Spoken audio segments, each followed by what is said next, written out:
My name is Tom Zakacki, and I will be giving this presentation from outside John Paul Jones Arena on the campus of the University of Virginia in Charlottesville, Virginia. This presentation will provide an overview of Gloucester Point, Virginia, and its relevance to the American Revolution. While many of us are familiar with the name of Yorktown when discussing major battles of the Revolutionary War, one lesser-known name is Tyndale's Point, or, as it is known today, Gloucester Point. The reason for this anonymity is relatively clear.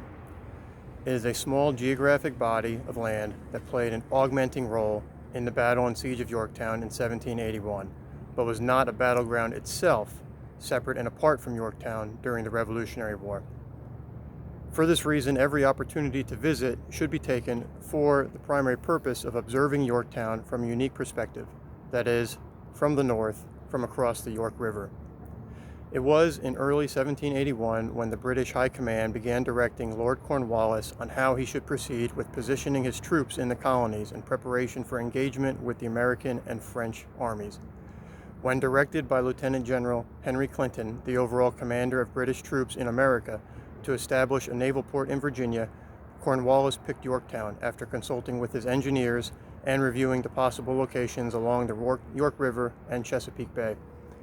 As John D. Granger points out, however, quote, "The problem was that Yorktown was an unsuitable place for fortified camp, though it was probably the best or least bad of the area," end quote. Securing Yorktown required the fortification and manning of Tyndale Point, or Gloucester Point as is known today, as well. For this reason, the British selected and established artillery batteries at Gloucester Point as well as at Yorktown. More importantly, however, were the other reasons to establish a fort at Gloucester Point, aside from supporting the primary force at Yorktown. With the ever-present and growing fear of a French naval attack, Cornwallis wanted to protect the York River.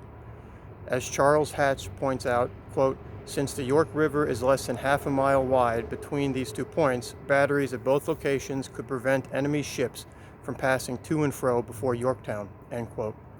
However, as history would show, the ability to ward off naval vessels would itself be fruitless if the Yorktown fortifications were unable to protect themselves from a land assault.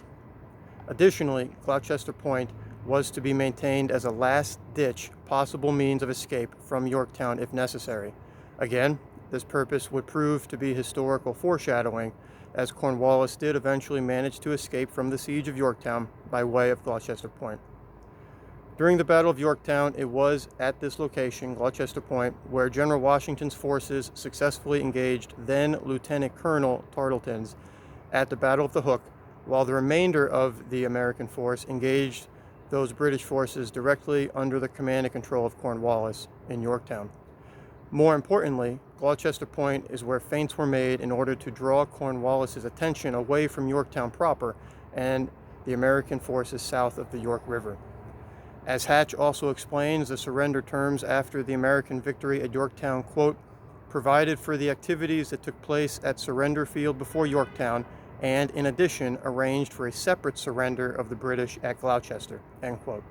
In this way, Gloucester was considered unique and worthy of separate consideration, especially since it eliminated a mass exodus route for all of Cornwallis's forces in Yorktown.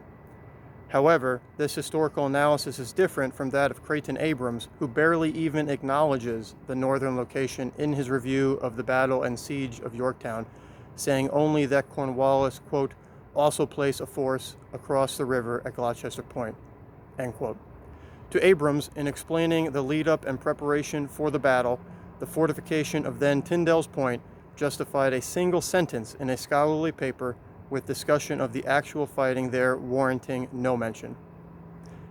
As discussed earlier, there would be absolute value to a field trip to this site given its importance to the larger battle and siege of Yorktown.